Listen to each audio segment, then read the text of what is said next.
as one of the intangible heritage, Pinyo weaving. So, yun ang ato pabugar doon. Kung na-recognize, so skill namon ay medyo mangat. Yun ba ang feeling mo eh? Unlike ka to, manughabo ka lang. So parang medyo ibara ng pananaw.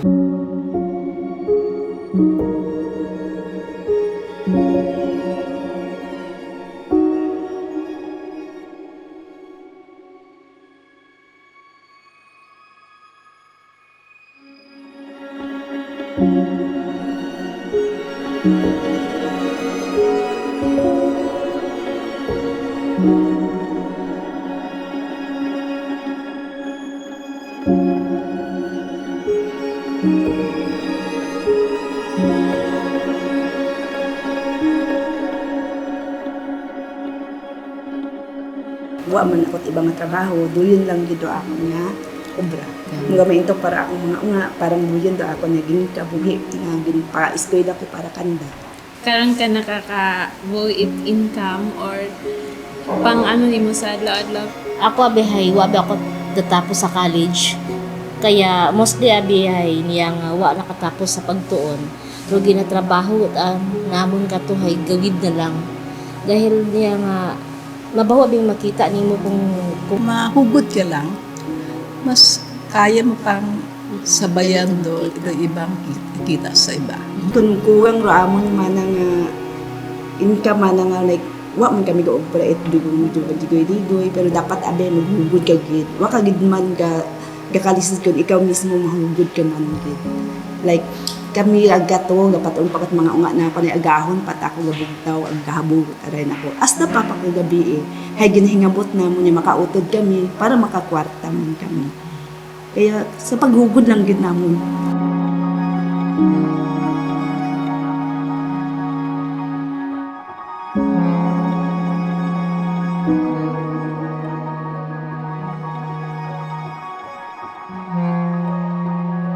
Kabay pa nga ma-develop gid gusto ra amon nga trabaho para makabulig gid sa mga para sa mga nakamon ag sa mga ulihiman ng mga henerasyon.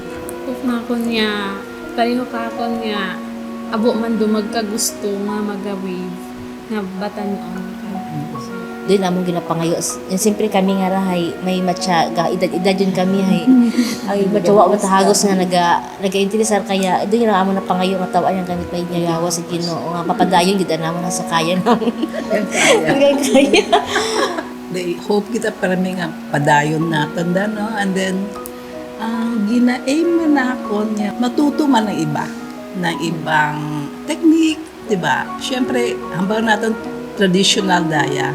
So, kung meron mang makabulig, why not? Anyway, weaving man doon para sa innovation. Willing kami dyan.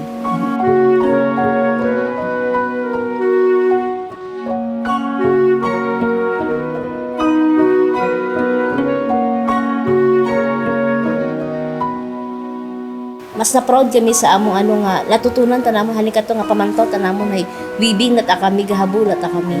Dili ta mo naghabo ta kami gali ay mabaho ta gali impact sa ibang tawo nga abo naka-appreciate nga may skill ta kaning makara dahil bukod tanan niya tawo ay tiguhan at pag-weave. Sa kada wave ni mo iya, ga-enjoy ka. Kasi abuing matutunan kung paalin mag-wave, abuing na-explore mo bagara imo nga kaisipan kung paalin imo obrahon. Sa iba't ibang mga klase nga natutunan ko sa iba't ibang technique, sa iba't mga design, kaya matya na-enjoy ni mo ro imo nga trabaho kaya hasta makarahay nakadayon gihapon ako.